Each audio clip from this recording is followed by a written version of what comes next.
السلام علیکم ورحمۃ اللہ وبرکاتہ نحمده ونصلی علی رسولہ الکریم اما بعد۔ آج کا سبق سن لیجئے۔ آج کے سبق کی سرخی ہے حضرت محمد صلی اللہ علیہ وسلم کی خاندان کی سیرت، پارٹ 1۔ اب سنیے، حضور صلی اللہ علیہ وسلم کے جو پردادا تھے ان کا نام ہاشم تھا۔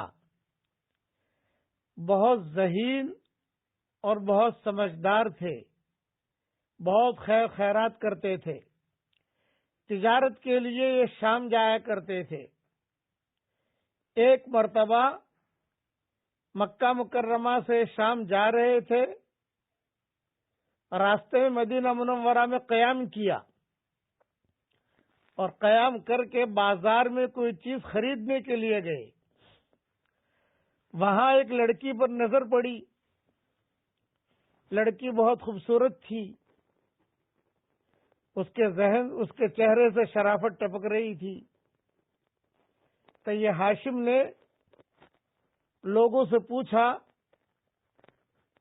کہ یہ لڑکی کسی کے نکاح میں ہے یا اس کی تاریخ کیا ہے، کون ہے یہ لڑکی؟ تو لوگوں نے کہا کہ یہ مطلقہ ہے۔ کیا نام ہے اس کا؟ کہا اس کا نام سلمہ ہے۔ ہاشم نے، چونکہ تاجر آدمی تھے اور مدینہ منورہ میں قیام کیا تھا انہوں نے، لوگوں سے مشورہ کر کے اس لڑکی کے ساتھ نکاح کا پیغام دیا۔ لڑکی والوں نے خاندان پوچھا، بھئی آپ کہاں کے ہو، کیا ہے؟ انہوں نے کہا مکہ کے رہنے والے ہیں، قریش قبیلے سے ہیں۔ خیر، اللہ کا کرنا ایسا ہوا کہ یہی مدینہ منورہ میں ان کی شادی ہو گئی سلمہ سے۔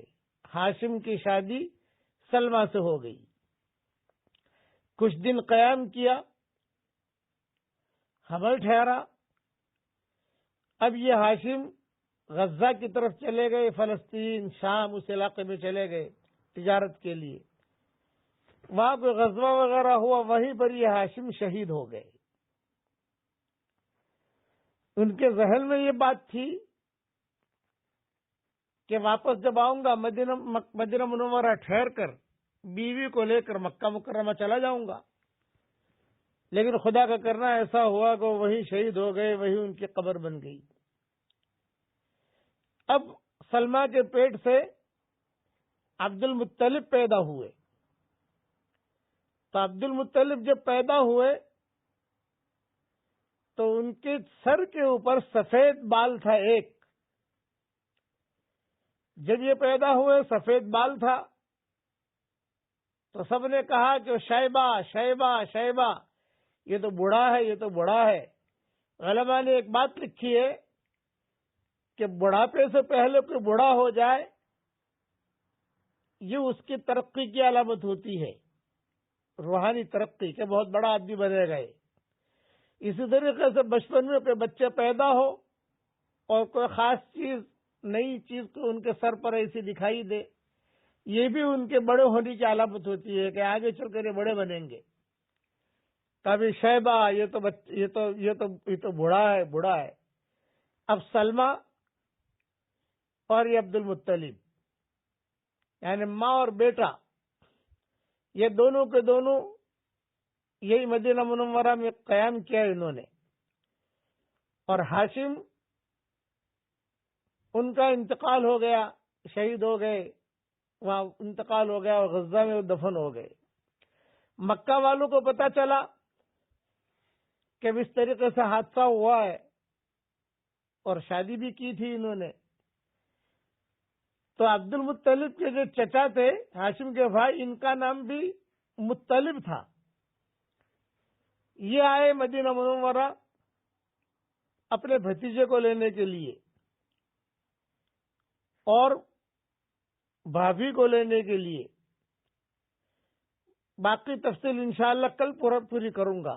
یہ ساری تفصیل میری کتاب بکھرے موتی انشاءاللہ جلد 13 آ رہی ہے، اس میں دیکھ لی جائے اوپر کے حوالوں کے ساتھ۔ یہ پورا قسطوار میں بیان کروں گا حضور صلی اللہ علیہ وسلم کے خاندان کا کہ کس طریقے سے خاندان چلا۔ اللہ تعالی حضور صلی اللہ علیہ وسلم کے سنتوں پر چلنے کی ہم سب کو توفیق عطا فرمائے، آمین۔ اب پڑھ لیجئے میرے ساتھ، یا مقلب القلوب ثبت قلبی علی دینک،